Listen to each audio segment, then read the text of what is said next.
The single most important policy that needs to be implemented right now, that would be very simple to implement, but would have enormous positive impact on society in a way that no other policy would, is universal basic income. This would end poverty and end wage slavery, meaning that you would have the freedom to spend your time how you want, rather than having to sell your time, selling yourself, your body, into part-time wage slavery every day. It would make it so that technology is a freeing force that liberates the people, giving people more control and freedom over their time. Right now, despite the fact that technology has advanced so much, we're not working any less, because in the past, at 5 p.m. when you left the office, you were done. But now, with internet, laptops, smartphones, you're expected to be available at all times. And this will never change unless we give every individual the freedom to walk away from a job that they don't like or that they don't want to participate in.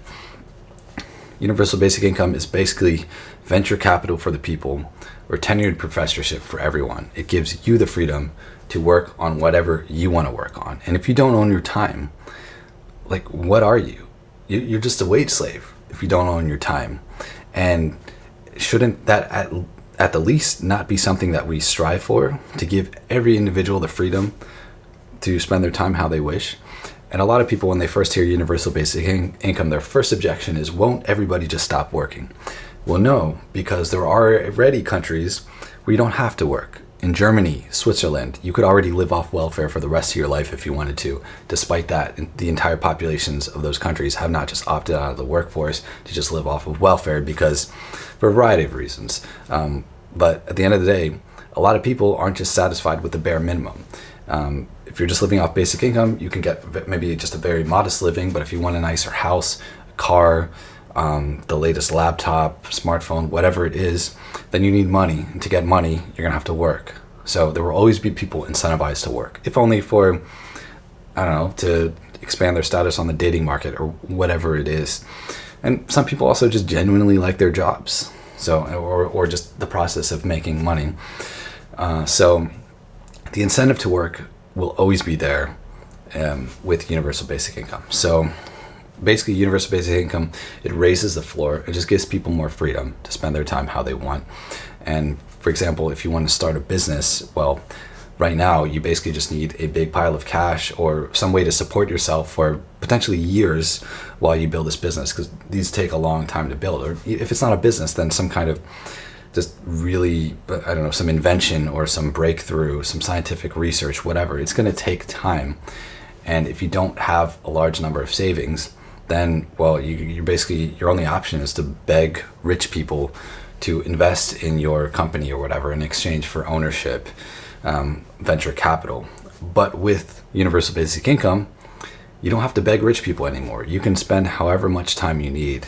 If it's just like a online business and there aren't large capital costs, then you could spend as much time as you need to work on that. Of course, if you want to buy a factory, yeah, you're gonna have to raise money, but this just empowers so many internet entrepreneurs, scientific researchers, people who just want to work on things without the profit motive. For example, working on open source projects, or maybe research or inventions, but not patenting it and just releasing the information to the public domain. Whatever it is, there's so much work that could and wants to be done, but is not able to, because of our system that forces everybody to make a profit to justify their living and sell themselves into part-time wage slavery. It's unjust. It doesn't have to be that way, and it shouldn't be that way. Another thing that would improve with universal basic income is politics or political representation, because right now the poor and the middle class, they don't have time to be politically active, because, I mean, if you're poor, you're working 2 jobs, you're worried about if you're going to make a rent. You don't really have time to protest and talk to your legislatures and do all that stuff. So, or not to mention run for office. And so what you have right now is a system that just disproportionately represents the rich, because even if rich people are busy, they can pay other people to lobby for them. And that's what they do. And so you just have the rich being drastically overrepresented. And oftentimes you have something more resembling socialism for the rich, capitalism for the poor. But and universal basic income is a case in point of that, because this policy would disproportionately definitely help the poor and the middle class, but we don't have it because, I mean, I don't know, maybe lack of awareness, but a lot of these people just don't have time to advocate for these things. And you can guarantee that rich people don't really care that much about this, because they already like, they don't have to worry about money, so it's not as like strong of an issue for them. But with the universal basic income, then we would have much better political representation for the poor and middle class people, which are like 90 something percent of the people out there. So at the end of the day, with the universal basic income, people would have freedom over their time. And again, if you don't own your time, then you're basically not far removed from a slave, even if you're just selling yourself into slavery for 8 hours a day. And so we need to fix this, and of course we need to end poverty, unwanted homelessness, destitution, all that as well, of course. And yeah, just give people and then the other thing was making it so that technology is something that leads to liberation of people and greater free time of people, rather than being more and more precarious existence where maybe jobs have higher bars and they're more scarce because of automation, and the ownership class gets a bigger slice of the pie while the rest of the people are just fighting for the remaining scraps. So just give people the freedom to not have to worry about destitution and to be able to work on bigger and better things. Because with Maslow's hierarchy of needs, you've got survival at the bottom and then self-actualization. Most of society is stuck at survival. And like, even if they have savings, most people are dependent on their jobs. And you can't really focus on bigger and better things when you're just worrying about making rent or just trying to survive. So let's take people out of survival, let's upgrade them to self-actualization, and let's see the enormous innovation that results. Not to mention just the general increase in well-being of life and in society, the reduction in crime, because nobody has to steal for money if you've got a basic income.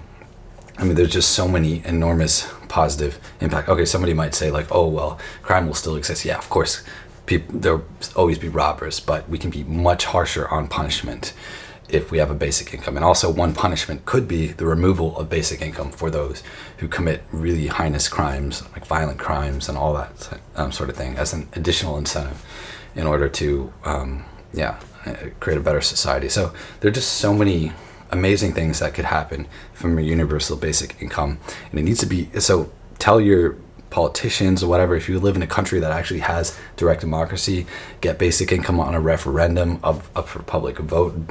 Do whatever you can to spread awareness of basic income and make it a reality, because it would fundamentally change society in so many ways that people don't even realize.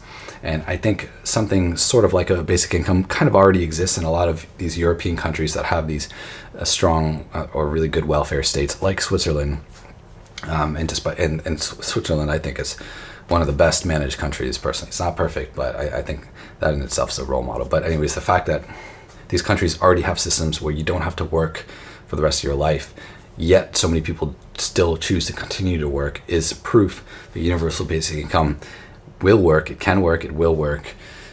And it would be ideal if it was funded by a land value tax, but that's a topic for another video. But at the end of the day, all these things are things that at the least we should strive for, and universal basic income, best solution for it. I mean, there are other alternatives as well. We could do like jobs guarantee, but I much prefer basic income because it gives people the freedom to spend their time how they want to do, and there's no means testing, none of that. It fixes the welfare trap problem of welfare, where a lot of people on welfare are disincentivized to get a job because oftentimes the loss in benefits from getting the job means that they're no better off, maybe even worse off. So we need a basic income.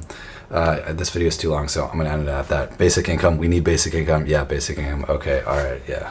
I think I made my point. Later.